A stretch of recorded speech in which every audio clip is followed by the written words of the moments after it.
Hello, friends. Welcome back to Pastor Kevin and Friends. Are you wondering where Holy Cow is?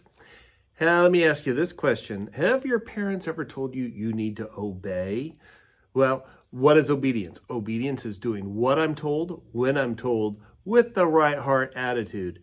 And it seems like somebody didn't have the right heart attitude and they weren't doing exactly what they were told. So he can't be here today.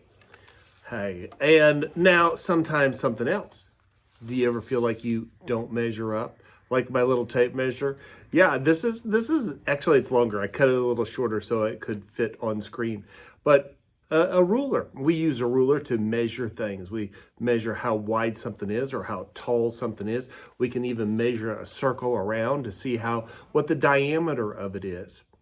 Sometimes people may say, well, we don't measure up. We're not tall enough or we're not good enough. And sometimes people will even put us down, saying that we don't measure up. And that hurts, doesn't it?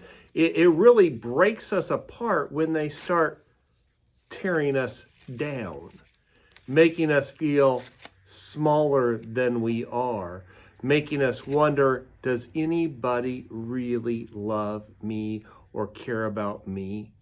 Well, let me tell you some good news.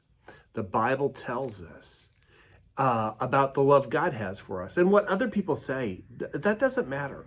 What God says is even better. And there was a man in the Bible, his name was Paul, and he was praying one day, and this is what he prayed: for you and for me, that we may grasp how wide and long and high and deep the love of Christ is, that we may understand that what God has for us is better than what anybody else may say or think about us, and that we don't need to measure up to other people's standards.